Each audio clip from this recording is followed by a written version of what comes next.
Good afternoon and welcome to today's BATIC Institute webinar on workforce development issues facing state DOT finance teams. I'm David Peters, Program Specialist for Transportation Finance with AASHTO. Today's webinar will be approximately 1 hour in length and include 2 speakers, followed by a facilitated discussion and a Q&A session. Next slide, please. Before getting started, I'd like to review a few logistics. You should have received an email with a link to today's PowerPoint presentations. If you did not receive this email, please visit the BATIC Institute website at financingtransportation.org. PowerPoint presentations are available there for download. Everyone will be on mute for the duration of the webinar. At any time, please submit a question in the Q&A box at the bottom of the GoToWebinar control panel for the live Q&A session at the end of the webinar. This webinar is being recorded and will be available on our website within the next few days. Next slide, please.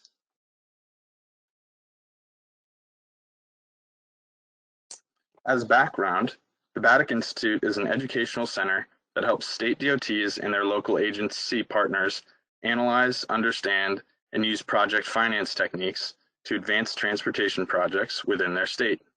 We help build this capacity through a program of training, sharing of best practices, and online educational services like this webinar. The BATIC Institute is delivered in partnership with the U.S. Department of Transportation. For more information about the BATIC Institute, please visit our website at financingtransportation.org. Next slide, please. Today's webinar will explore workforce development issues facing state DOT finance teams. We have 2 speakers today, Laura Mester, the Chief Administrative Officer with the Michigan Department of Transportation, and Jaclyn Hartman, Chief Financial Officer of the Maryland Department of Transportation. Laura and Jackie will discuss the overall approach to staff development at the 2 MDOTs, focusing on the strategies they have used to build a bench of employees on their finance teams, recruiting and retaining talent, knowledge transfers, and meeting workforce development needs. Following their presentation, Laura and Jackie will participate in a facilitated discussion with Jack Basso, who's the former Assistant Secretary for Budget and Programs and the Chief Financial Officer of the U.S. Department of Transportation, as well as a board member of the Maryland Transportation Authority. After the moderated discussion, we will have a Q&A session answering questions from the audience. With that, I will hand it over to Laura for the first presentation. Thank you, David. This is MDOT's Workforce and Succession Planning Strategy, what we fondly call the MDOT House. And the House is a system of interconnected standards and processes working together to ensure that MDOT has employees that are equipped and ready to support MDOT's operations both now and in the future. Early in our process, we had a number of employee engagement surveys, and one of the glaring items is how quickly the world is changing and how MDOT is moving forward in our ability to adapt to those changes in a civil service environment and dependencies on educational institutions and other partners that are drawing from the same pool of resources that are available to us. So as I had mentioned with workforce challenges, you can imagine our workforce is getting older. There's not enough workers in the transportation field. That also includes finance and accounting and not just our engineers and others. So we needed a comprehensive approach to what are we doing today and what are we going to do in the future to build our organization and ensure that we have the people that we need in the right positions to do the jobs that we're responsible for. I know that many state departments of transportation are dealing with similar issues. And what we wanted to talk about is what is MDOT doing to address that? How are we approaching this in a very strategic manner to make sure that we can deliver on our responsibilities as expected by the citizens of our state? MDOT's workforce and succession planning system is based on our mission, vision, and values. It provides for a very solid foundation. Our overall strategic plan is not changing, and we need to make sure that everything that we do is driven by our mission, vision, and values. And so as we were developing and building our house, we identified these 5 core pillars that are very important and interconnected And you can think of them as load-bearing walls that if one fails, the house will also fall. So we need to strategically focus on all of them at the same time and assure that they're supporting one another. So there's a lot of interconnection between all of the pillars. The house really sets us apart from other agencies and companies because it's specific to our organization. If MDOT weren't such a strong organization already, the system would need to look very different than it does. Teams were created for each of the pillars to develop the MDOT strategy. The teams were diverse. Cross sections of the department included many levels because we wanted to ensure that we gathered input and that the solutions and the system that we were designing, it was for everyone that lives in the house. One of the very first pillars that we focused on was our leadership standards of excellence. We needed a common definition of what leadership is at MDOT.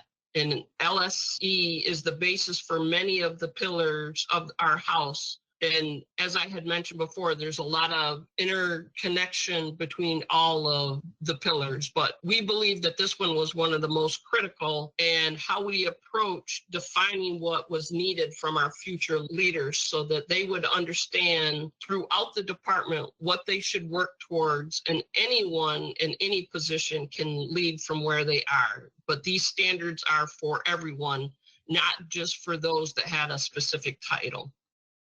Also important to our house is our role assessment model. And what our role assessment model is intended is to help us plan for the future by looking at all the positions in MDOT and the role that they play in supporting the mission, vision, and values. Managers can develop strategies for recruitment, cross-training, knowledge sharing, and succession planning. And it was important to look at how we define the functions, and it's not based on people, but it's the position itself. That it's important to understand that all MDOT roles are essential and important to our ability to operate and to get to our future state. But we also had to look at how difficult is it to fill a position and how important is that position to fulfilling our strategy. Therefore, we could approach recruitment and retention in a different way.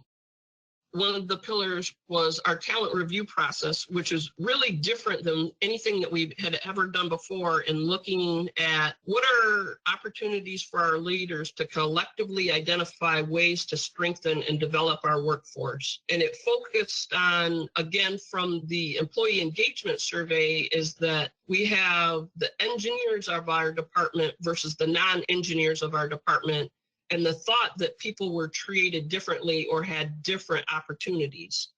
So one of the things in looking at how do we go about our talent review and have intentional conversations about our people, and it's a key part of our growth mindset, and the employee development is very core to our success. And it will help MDOT with consistency and calibration through conversation and creating an intentional environment and culture. That a series of conversations and meetings across our organization will occur 2 times a year, once in the spring and once in the fall. And it's really about identifying what is our bench, who are we trying to plan to move into positions. And again, this is where the challenges of a civil service environment are difficult because the way that we do the filling of positions. The next pillar in our house is the knowledge management system. There is a lot of value in what you know, and MDOT needed to create a culture where we share, teach, and learn from one another to help ourselves grow and to help others grow. It also will help us be better prepared in the future. And so we focused on 3 different types of ways to transfer knowledge. One is person to person, and creating an environment where people would be comfortable having conversations with one another about what they do, what their job entails, what kind of decisions they might make. We also thought about, well, how could we create these community of learning so that they were deliberate sessions where people would focus on common processes or procedures and think about what we do today versus what do we need to do to be better prepared for the future. And then the final was, what are some of our processes and information? We try to utilize a website. There's lots of procedures that we have to follow. and making sure that everybody knows where they can go to get that information. Specifically to finance and accounting, how we're approaching knowledge management is we allow our staff to work together and train each other when new staff are hired. This provides an opportunity for staff level employees to reinforce their knowledge as well as pass along the wisdom that they have learned through their own actions and the previous guidance of others. We also stay involved in the communities of learning with various work groups to provide our expertise to their groups as everyone learns what and how our policies and procedures impact their daily operations. People tend to forget about the budgeting, finance, and accounting side. So we want to make sure that these community of learning are opportunities to make grassroots changes to policies and procedures as any issues arise. It allows department leadership to take topics to communities of learning to be vetted by the boots on the ground staff to understand the impacts of ideas and proposed changes before we make specific policy changes.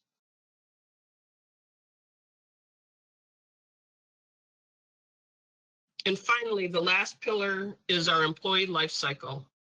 Employee life cycle was designed to position employees to succeed from one phase of their career to the next. It makes sure we are recruiting, selecting, onboarding, and developing employees from their first day at MDOT throughout their entire career.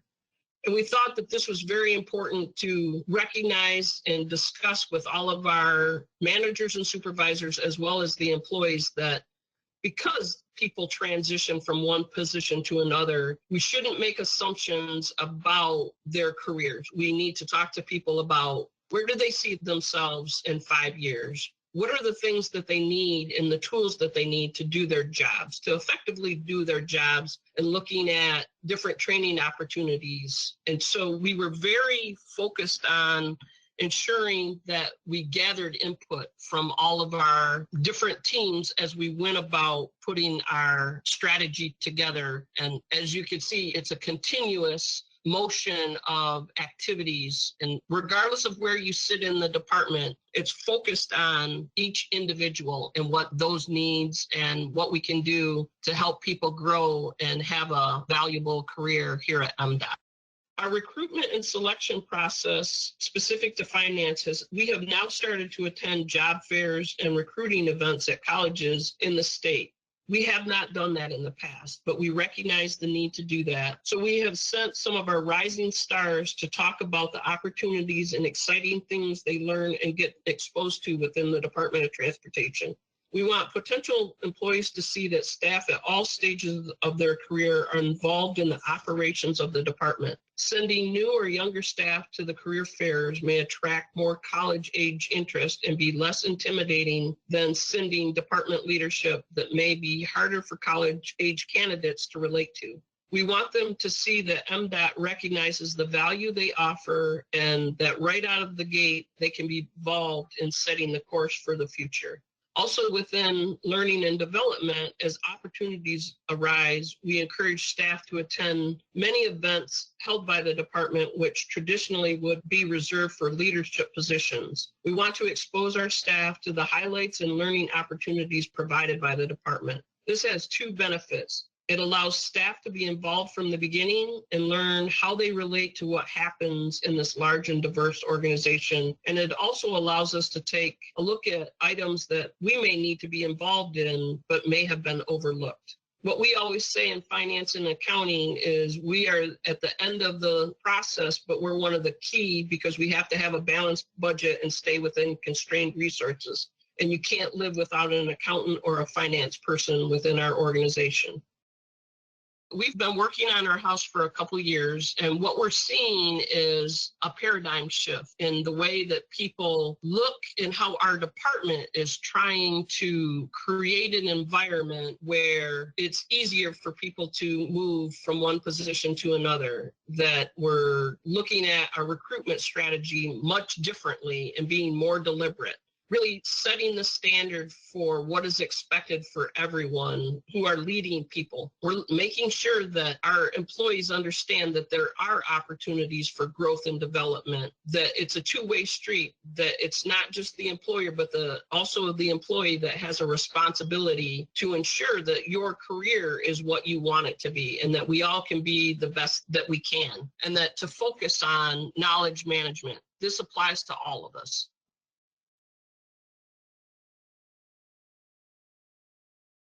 And finally, the important thing is that we all live in the same house and that we're committed to serving the public and to, again, live our mission, vision, and values. Next, Jaclyn Hartman, CFO from Maryland DOT, will present. Good afternoon. Thank you to the BATIC Institute for pulling this webinar together. My name is Jaclyn Hartman, and I am the Chief Financial Officer for the Maryland Department of Transportation. So the other MDOT we're going to hear from. By way of background, I have been at the Maryland Department of Transportation for 3 years. Before that, I was at our sister agency, the Maryland Transportation Authority, for 6 years. As I talk today, you'll kind of hear a combination of my experience from both of those positions. It's a pleasure to be here today to speak to you about workforce development. This is an issue that is very important to me. However, it can certainly be a very challenging one, as we'll cover throughout the presentation. So workforce development life cycle, there's really kind of 5 key stages that I'm going to hit on briefly. Really starting at the beginning of the process when you're first bringing that new employee on board and how you select the right candidate, all the way through to when that employee is resigning or retiring from the agency. I'll hit on a couple of key themes today. One is that, workforce development is not going to look the same at all agencies. I kind of learned this a little bit of the hard way when I moved from MDTA to MDOT. At MDTA, we had a couple programs in place for employee development that worked really well and the employees were really excited about. And when I tried to bring those to MDOT, some of those were just not as well received by this group. Every group has its own kind of culture and employees are at different stages of their careers. Some of them, we had to amend a little bit once I got over here to MDOT. And some we're still working on instituting and also just figuring out what is the right program for here at MDOT. Second, workforce development, you're going to continually be working at it. It's not a single training event or a single retreat that the group goes on together. It really is a way of life for both for employees, supervisors, and managers. It is making sure that your workforce development program evolves as both your organization and your employees and the work that you do is also evolving. Third, it's successful workforce development. It can be a double-edged sword. The same qualities that you're going to help develop in your employees and that become invaluable to you also makes them a really great hot commodity on the job market. Sometimes your best and brightest are going to move on to other opportunities outside of your agency. So when I was working at the Maryland Transportation Authority, I had the pleasure of working under Jack Basso, who was one of our board members. And I've never forgotten one of the things that Jack told me. Following a board meeting, we were talking about employee turnover one day, and he told me that he would rather have a stellar employee for a short period rather than a mediocre employee for 30 years. And that always stuck with me that, you might not get to be able to keep some of your shining stars for their entire careers, but the key is to grow them and develop them while they're with you. And hopefully it's that two-way relationship and both parties are benefiting from it. The ultimate success of your workforce development is really that the employees are performing at their highest level, whether that is at your agency or elsewhere. And then the final key point for today is that it's not always just about the work. The group needs to have a little fun together as well. That's part of the team building, just to be able to know your employees and your coworkers outside of just the work. So we'll move to the first piece of the employee development life cycle. And that really starts with making sure that you select the right candidate for your position. Just a couple of key points to think about. The first question is really to ask yourself, what are you looking for? And the answer is not a fiscal services administrator or an accountant level 3. The question is really, what qualities are you looking for in that successful candidate? Do they need to be detailed oriented or see the big picture? Do they need to work independently or in teams? Is communication with elected officials or the public going to be important for that position? So you really need to focus on the qualities and then develop interview questions that help you get to understanding whether or not that candidate possesses those qualities. The next two items kind of go hand in hand. While technical skills are important, they are really not the only thing you should be considering when hiring your new employees. The best accountant may not always possess the best skills for leadership. You also need to think about how that candidate fits within your organization. If you have an organization that has a very clear chain of command, then a candidate who is looking for more autonomy and being able to do some independent thinking may not fit well within your organization. Conversely, for some employees who want to just come in and do their work, and when there's a problem, they let their supervisor know, and then they expect their supervisor to handle it, they may not fit well into an organization where employees are encouraged to think independently and help to solve some of their own problems and come up with those solutions. They really need to think about the fit within the organization as well. So once the candidate is on board and you have your new employee, a couple key points about onboarding. One, it's really important to make sure that everyone knows that the new employee has started, and to make sure that you go around and meet everybody. It's important that they have a clean desk and supplies at their desk the first day they start. It seems like such a small point, but it just shows that they are welcomed and you're happy to have them there. Make sure their computer is going to be working, that they have the access they need. I'm also a big fan of new employee training, and this is a very structured new employee training that all new employees would go through as they come on board. This new training starts big, kind of at the organization or the agency level, and then drills into the finance office and then into the individual unit that employee is going to be working in, and then down into what that individual's job is going to be doing. It should also include all the key pieces of what they're going to need to be able to do their job, whether that is, how to complete timesheets or how to work in some of the computer systems. It's helpful to have different employees train on different pieces of that new employee training. Not only does it get your new employee interacting with a couple different people and help building relationships, it also empowers those employees that are in charge of that piece of the training. Ideally, these are the employees who, they're not always the managers who are going to do this training. This is employees that are selected to help train these new employees and bring them on board. And while your new employees may not be able to absorb everything in that first week or two while you're doing that training, they'll have a really valuable resource that they can go back to later as questions arise. And then the final key piece about onboarding is making sure that you have a really good discussion about the culture and expectations for your agency and for your office. This is a session that generally I like to cover on my own. I want employees to hear directly from me about what I expect from them, as well as what they can expect from both their coworkers, their supervisors, and from me. As the employee becomes acclimated and starts doing their job, then throughout their career, you need to be able to offer these training and growth opportunities. And this is where we'll spend just a little more time. What follows are a couple of the methods that I've tried. Again, some have worked at one place and not necessarily others. So you really have to find the tailored workforce development program that's going to be right at your agency. The Finance Development Academy was a voluntary program that we developed that employees could apply for. It was a really short application process where basically they just said why they were interested in being in the academy. Once the applicants were selected, we did a survey of all the participants to find out what they wanted to get out of that Development Academy. And then we essentially just created a program based on what their wants and needs were. Some of the kind of more typical ones are organization skills or time management skills, public speaking, communication, any of those types. You can easily put together some training in-house that can help deliver those skills. For moving finance forward, for each year, we selected about 3 to 5 goals as a finance office that we wanted to pursue over the next year. And then we formed small groups where people could sign up to help progress those goals forward. Time after time, the employees and the work product that they put together just really surpassed my expectations.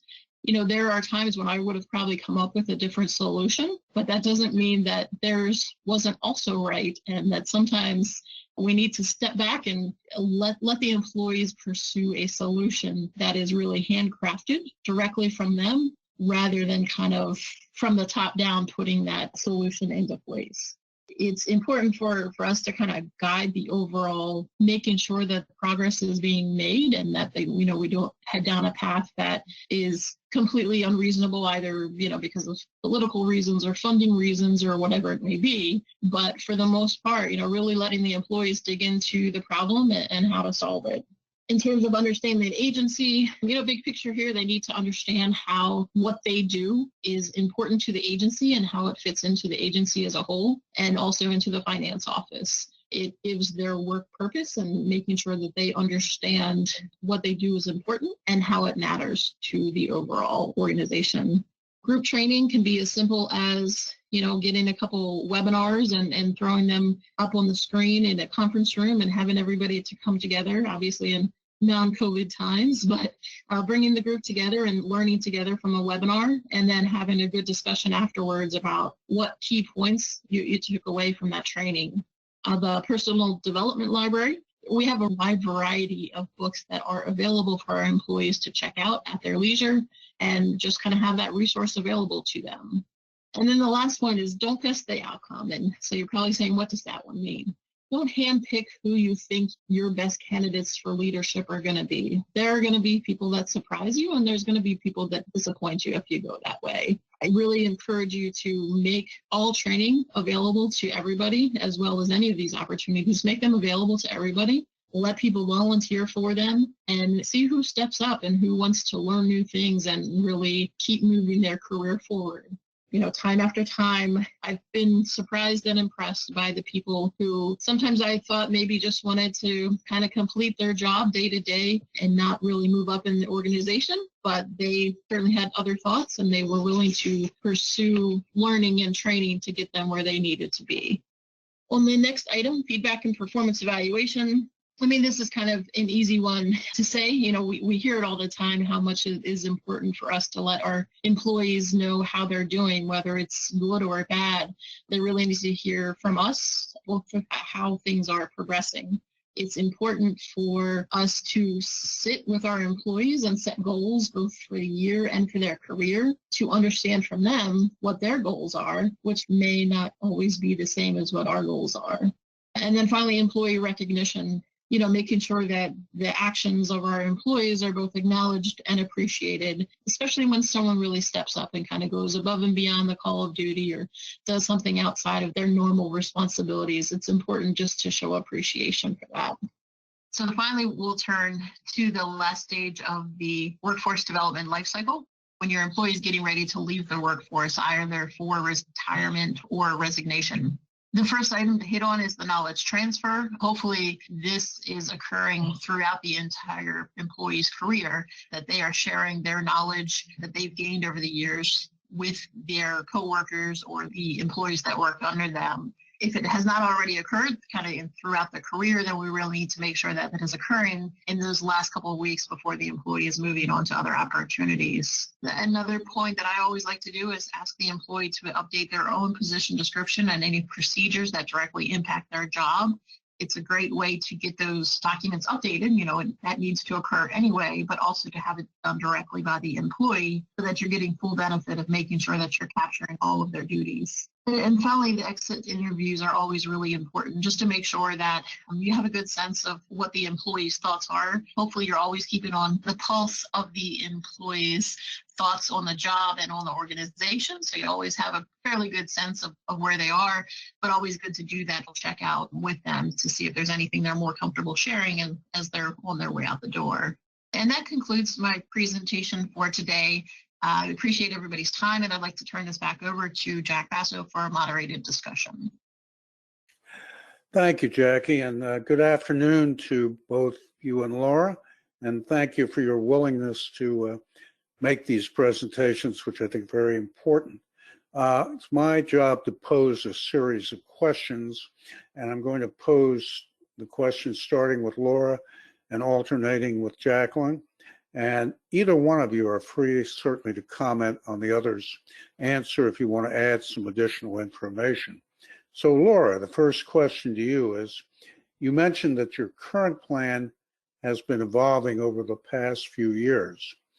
How often do you update your strategic plan for workforce development? And Jack, that is something that we're working on right now and looking at what can we do a lot different than we've done in the last few years. So our focus right now is really developing the strategy as it relates to setting up the house. And part of that is, we've created an office of organizational development, and we're in the process of filling those positions. We've hired a recruiter that's specific to transportation and helping with all of the functions. And as we go along, we'll be looking at our workforce development plan. I imagine every few years, as we see how successful we are at the employee life cycle and the other pillars that we have. Thank you, Laura. Jackie, I'm going to put this question to you. Now, you mentioned continuous improvement in your presentation. Can you share the actions that you take to ensure that improvement is taking place and how you assess it?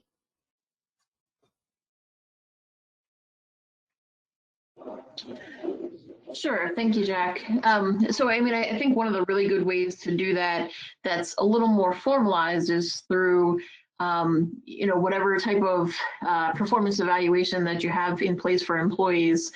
So in Maryland, we have annual performance evaluations plus kind of quarterly check-ins with our employees. And those are a really good time just to step away from the work for a minute and really kind of focus on the employee development piece. At the beginning of the year, setting goals for the upcoming year, and then through those quarterly check-ins, making sure that progress is being made there. And if there's any need to, revise those goals at all, that can be an opportunity. And then at the end of the year, kind of checking back and making sure that we made progress where we needed to. And then thinking again about the upcoming year. So I think that's the much more formalized way to do it. But outside of that, you also just need to kind of, again, keeping the pulse on the employees and just making sure that you're having more frequent conversations, just informal conversations, checking in with folks. We do a tuition reimbursement program. I also use that as an opportunity when I see, the reimbursement requests come in. I always check in with the employee how their semester went and things like that. So I think really just using any opportunity you can just have some real good conversations about growth and development. Thank you. That's excellent. Now, Laura, I'm going to direct this question initially to you. How do you and your team interact with other parts of Michigan DOT to cross-train? Cross-training is critical among different disciplines. So one of the things that we have tried, and we do try to do cross-training across our Bureau of Finance and Administration that has what we call an accounting service center that does the accounting. So, when someone has to process transactions or follow the GASB standards, that's that section. We have our contract services division that handles all of the contracts. And so there's a lot of interactions with the operations side on what are needs and what do we need to put in place to track, costs that are associated with project and program delivery. And then we have our budget and accounting area that includes a bond program, FHWA project accounting, and budgeting, state budget monitoring and reporting. But the place that we have the most interaction and opportunities for cross-training is with our Bureau of Transportation Planning, because there's a lot of overlap of how we would administer the federal programs and the reimbursements and the planning of projects with revenue estimates. And that's where we're trying to do more to make sure that people are seeing both sides of the equation, both the planning and the funding and financing piece of it. So that provides our employees a sort of a cradle to grave perspective of what are the roles and responsibilities related to those functions. Thank you. And then and I was just going to add, we also because we have an enterprise-wide accounting system for all of state government, there's cross-training available there and working with other state departments on how they handle transactions and processes, and just getting feedback from one another to make sure that we're very efficient at how we're using the financial system. Thank you, Laura. Jackie, you want to add anything from Maryland Dot to that question? I mean, so honestly, this is an area we could probably do a little bit better than we do today. Usually when new employees are coming on board, we try to make sure that we do kind of like an intro training session with some of the other offices that we work most closely with. The one that comes to mind immediately is the Capital Planning and Programming Office.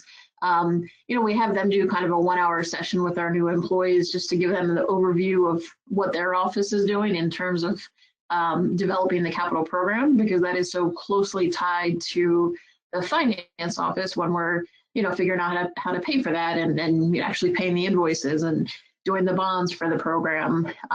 So we try to make sure some of those linkages are there. Unfortunately, though, there's not probably enough of that happens, but very good question. Thank you.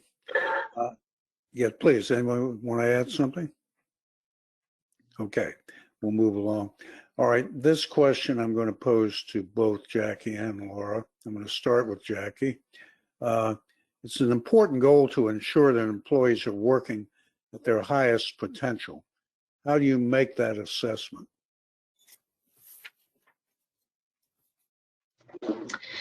Yeah, that can be a tough one.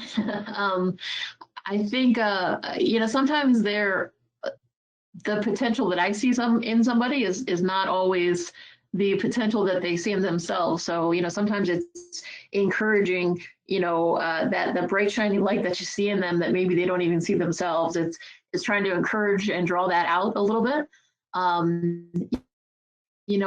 other times there are employees, either because of the position that they're in or because of the length of time that they've been with the agency, you kind of expect them to be delivering a little bit more. And I think those are the more challenging ones where, I expect them to be at a higher performance level than where they are. And they seem to be comfortable where they are. And I would expect them to be a little bit higher. And I think that always comes down to some real good conversations. Some tough conversations, but good conversations about, understanding what their goals are for their career and, some of their background of how they got to where they are today and what all their position entails. And if there's differences about what I think it should entail versus what they do, versus the position description, some of that needs to be ironed out sometimes.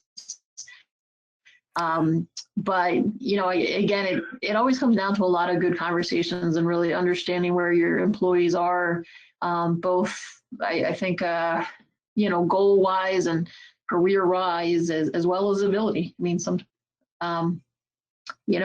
a tough conversation for sure. Understand. Laura, how about you?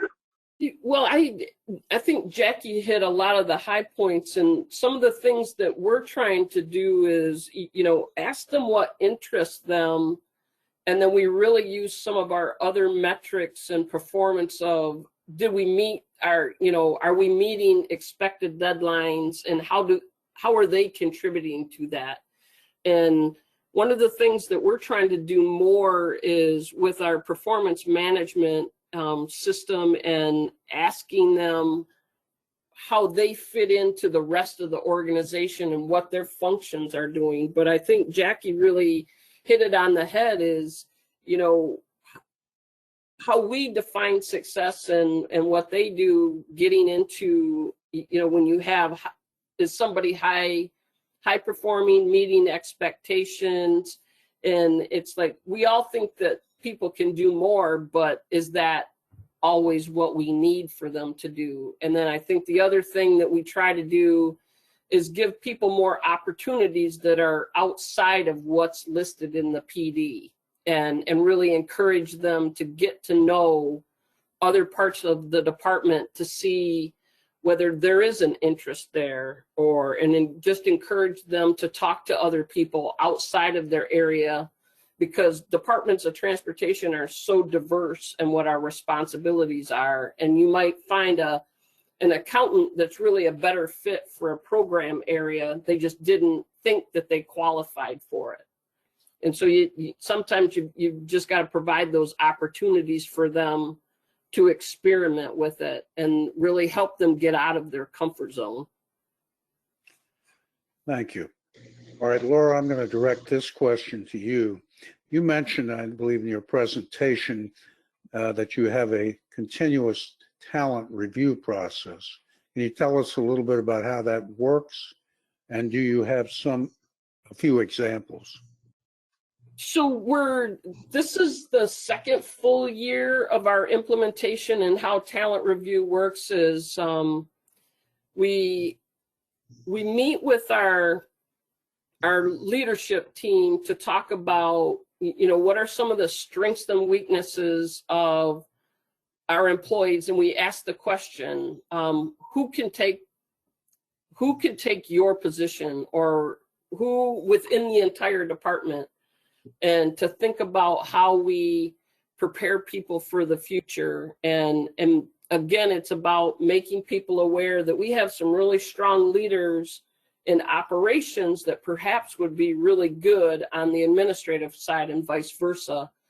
And we're having these conversations, and it's really challenging us in thinking differently about what is required in the PDs. Like, for example, if we've always required a position have an engineering license, is that really needed? And so we're looking at the skill sets and making sure that performance, and as we defined what leadership expectations were, and it's all part of that talent review conversation. The first time we did it, it was focused on the components of performance management, and looking at, do we have too many performance reviews that everyone's high performers meeting expectations, and trying to really use the data behind the performance reviews to help us determine, well, what training do we need? What tools do we need to put in place?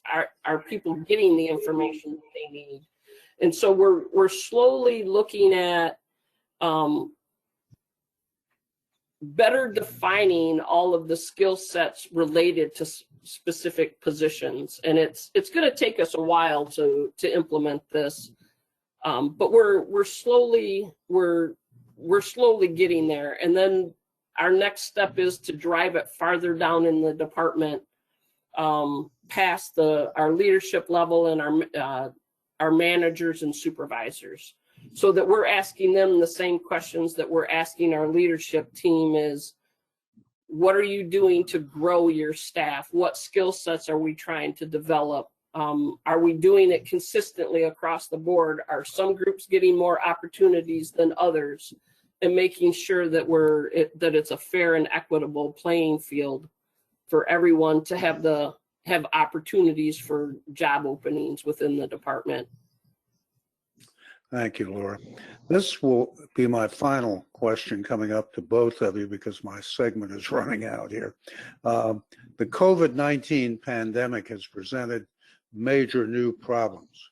What are some of the impacts you see, if any, from teleworking and remote working having on your workforce development programs? So let me begin with Jackie, and that will get Laura catch her breath a minute. All right. I think it's extremely difficult. I mean, from a work standpoint, we've been able to make the shift to telework fairly easily. We have a lot of good IT systems in place, and there's a lot of good processes already in place where we were able to fairly seamlessly transition. But now it's 9 months later, and we're still in a telework mode. My biggest concern is more about like the relationship pieces that are missing, because people aren't just having those quick conversations in the kitchen anymore, and they're not having not building the relationships either with their supervisors or their coworkers. And that's where we're starting to struggle a little bit now, because there's a lot of just communication mishaps that seem to be happening because we don't have the people in front of us, and it just seems like the amount of emails has multiplied by some amount of hundreds during telework. And so there's just, while the written communication has really ramped up, that good face-to-face communication is gone. And, we try to do a lot of stuff through video capabilities, but that doesn't always take the place of a face-to-face conversation. It is a difficult time. Laura, I got about 1 more minute. You want to add anything to that? Well, in addition to what Jackie said, I think one of it's our efforts related to knowledge management have really, it's some of the ways that we were thinking that, hey, if people are having conversations and you have those hallway conversations, that's where COVID has really impacted, because there isn't the face-to-face, and the meetings that seem to be that are on everyone's schedules are very deliberate, and they have a very deliberate focus. And so there's not some of that spontaneous conversation and, hey, what problems are we trying to solve, or solutions we're trying to find. Thank you. Well, I'm going to thank both of you. I think you did an excellent job. For the people observing this webinar, they were not given these questions in advance, so they did an excellent job of speaking to an open forum, so to speak. I'm going to turn this now back to our AASHTO BATIC Institute leader to take up the question and answer period from you folks. Thank you. Great. Thank you so much for that moderated discussion, Jack and Jaclyn and Laura. Thank you so much. So we have a couple questions that have come in, and I will just read them out and open them up to anyone on the panel to answer.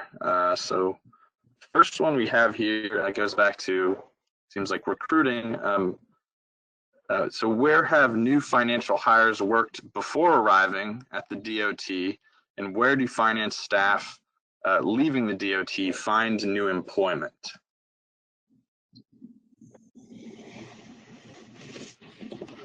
I'm happy to take first crack at this one.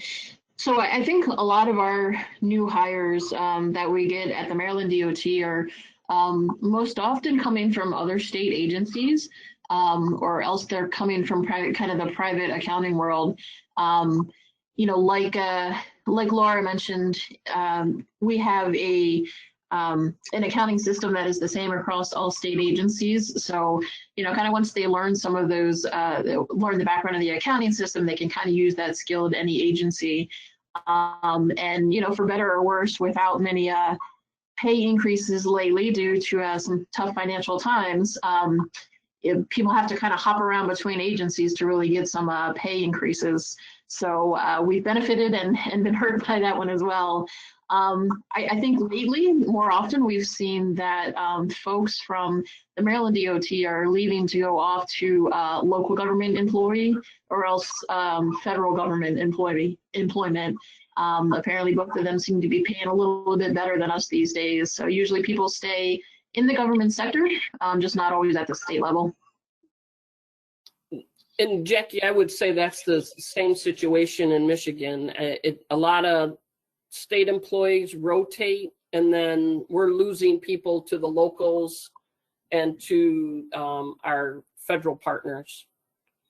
But one of the things where they're coming from is we're trying, we haven't done this in the past, but we're trying to institute some internship programs so that we can reach out to the colleges, community colleges, to get people interested in governmental accounting, and because that's so much different than the private sector, and just trying to make sure that we're appealing to the younger people, that there is a lot of diversity in state accountants, and especially at MDOT, because there's also the bonding program that we administer. So we try to make the sell that there's a lot of diversity in the different types of things that you might get to do, that it's not just the debits and the credits and then the reporting, but you're part of the decision making of planning and funding and financing a program. Great. Let's see, kind of going off that, here's another question we had. We heard the discussion about college fairs and now, also internship programs. This goes back to recruiting as well. Do you recruit new financial staff? If so, where do you look for talents, and what specific skills are you looking for new staff to have? And so I'll throw that out again to either panelist here. Well, we definitely, and that's one of the challenges that we have within colleges and universities. Governmental accounting isn't taught the same way that accounting principles might be, and so we're trying to look for that potential student that has both the soft skills and a good accounting background and what we believe their capability might be. And we also try to recruit internally within our department as well as other state departments, because there's so much interaction with some of the other agencies that our managers and supervisors are always looking for someone.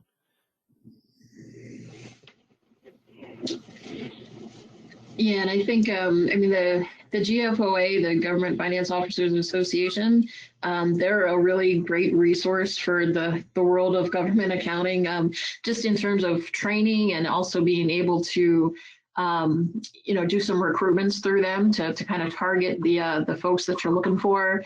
In Maryland, we're lucky to have a strong Maryland chapter of the GFOA, so rely on them a lot as well. But yeah, definitely it's hard to find the good spots to recruit people other than some of those kind of professional organizations. One of the things that we've also been trying to do is really focus a little bit, more with the hiring managers on, we can teach Excel, but you can't teach somebody how to communicate well. It's much harder to teach someone how to communicate well. So really thinking about what are the skills that we can teach versus what are the skills that are the absolute must that they come in with, and really taking a different view of that. And that's been a challenge sometimes because it means you have to do a lot more training than you might otherwise. Ideally you get somebody who can walk into the position, but that's just not the reality a lot of times. So you have to be prepared to do some training and figure out what really needs to come in with the person on their first day on the job versus what you can train them for. Great. Yeah, that seems like an issue that can be applied to, I'm sure, most places. But so we've got one more question here, and this goes to the broader kind of bench building of employees in the finance area. What do you see as some of the most prevalent barriers preventing DOTs from developing a deep bench of employees in the finance area? Financial constraints, I heard the mention of competition with federal or local governments or the private sector. Is it any of those, or are there some that might not have been mentioned yet? Well, I think it depends on the size of your organization and your ability to fill positions, but also the workload that is related to it.